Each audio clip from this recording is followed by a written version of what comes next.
Welcome back. Documents leaked by Edward Snowden show that Brazil, Colombia, Venezuela, and Mexico were among the countries targeted by the United States for espionage. PRISM is the code name for the NSA's program that collected data from online websites in Latin America. Our correspondent in Rio, Stephen Gibbs, sat down with The Guardian's columnist, Glenn Greenwald, who broke the story on the massive U.S. surveillance program based on Snowden's leaked documents.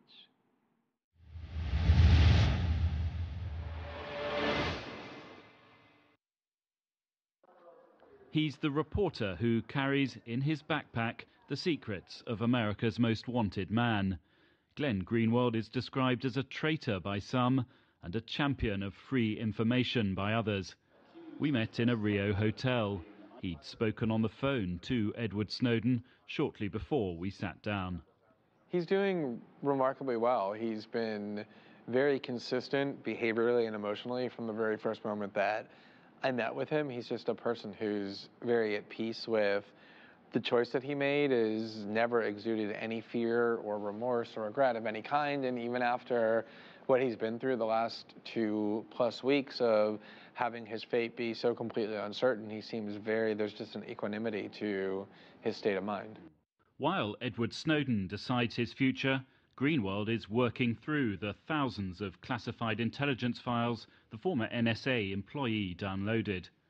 That information has already had an effect on US-Brazil relations, after Greenwald revealed that American spy agencies have been targeting internet traffic here on a massive scale. In an article published in a Brazilian newspaper, he describes how the NSA has for years systematically tapped into the Brazilian telecommunication network and indiscriminately intercepted, collected and stored the email and telephone records of millions of Brazilians. He also outlines how Brazil, despite supposedly having friendly relations with the US, seems to have been targeted. Having seen the secret NSA files, Greenwald writes that Brazil is highlighted on maps of the US agency. There is evidence that the volume of data captured by the filtering system in the local telephone networks and the internet is constant and large scale. And is Edward Snowden part of this process? Is he saying, right, let's do this story now, or has he just handed the material to you and as a journalist you're doing what you can with it? Yeah, he hasn't given me a new document since Hong Kong. He gave us thousands of documents when we were in Hong Kong and said to us very explicitly, I want you as journalists to make the choices about what should be disclosed, what should be withheld, and in what order, from a journalistic perspective, these stories ought to be revealed. So it's completely up to us what it is that gets reported and in what order. He has no role to play in that at all. And how do you make those decisions? Because we've heard from Edward Snowden that amongst the material that he's got are, for example, the names and identities of undercover CIA officers. So you're making a decision of what you leak and what you don't. We're making the standard journalistic assessment with regard to every story that every journalist makes in every single case where they're disclosing somebody else's secrets, about whether the public value and public interest of the disclosure outweighs whatever harm might be caused. And in the course of making that assessment, we have decided thus far to make sure that we're not doing things like disclosing the blueprints for how the NSA technologically intercepts communications, in part because I don't want to enable other states to replicate those methods and enhance their own surveillance capabilities against their citizens or other people. We obviously wouldn't disclose the names of people who are undercover or do anything to jeopardize the ability of the United States to monitor adversary or enemy states. And what about the security of the documents themselves? So you've got highly classified material here with you in Brazil. How are you making sure that that doesn't get into the wrong hands? Well, all the documents that I work with are very, very highly encrypted, so that no matter who obtained physical access to the storage of the documents, they would be almost impossible for them to obtain access to it for many, many years. Just the nature of cryptography is such that these passwords are so long and highly complex that even software that guesses a billion guesses a second can't access them for probably a decade or even longer. And at the same time, I'm ensuring that they're hidden in places electronically that are impossible to find. And I make sure that they're with me at all times physically as well. Edward Snowden has said that very openly that he's comfortable with the fact that he feels he's risking perhaps his life and certainly his liberty by making these revelations. What about you? Are you worried about your own personal safety or threats against your liberty? Well, there have been very prominent political figures and journalists in the United States who have rather openly advocated that I ought to be arrested, that I've committed crimes. So it would be irrational in the extreme for me to ignore those risks and to pretend they didn't exist.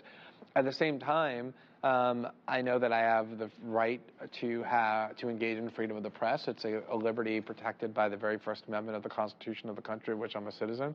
And I also believe that it's my obligation as a journalist and as a human being to defy those kind of threats and to continue to do what I think I'm obligated to do, which is to shine light on what is happening in the world. And you say you can shine light on this, but can you stop it? I mean, don't you feel that the genie's out of the bottle now, that governments, or at least one government, knows how to access everyone's email, all their messages on social media? How can they stop that? I mean, you might be able to legislate in the United States against it, but surely another country can just do it. Well, I think that, first of all, governments can get away with doing only that which the populations of the world let them do. And we see examples of that all the time, where very formidable and powerful power centers end up being restricted or even subverted and harmed and ended as a result of backlash from the population that first becomes aware of what they're doing to them and then sufficiently angry and about it and draws a line. So I don't think once a debate like the kind that has been prompted about surveillance and privacy and secrecy starts, we can know where that ends. I also think that it's possible to make it so that the cost to the United States government is so enormously high from continuing to maintain the surveillance state, the cost in terms of how they're perceived around the world, the way that the damage to the reputation, the relationship it does with other governments around the world, that it's possible that they can get to the point where they assess this no longer being worth it from a pure cost-benefit analysis.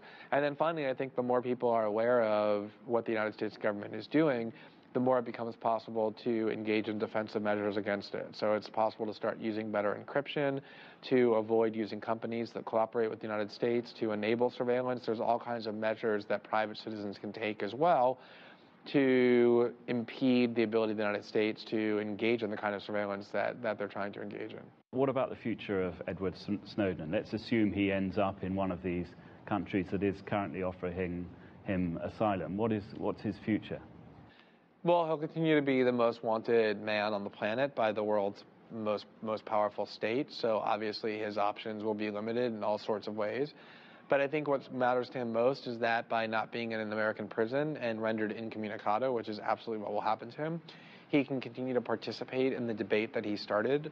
He can continue to make himself heard about why he did what he did, about the urgency of thinking about what the government is doing, the U.S. government is doing to privacy around the world, why internet freedom and privacy are so important.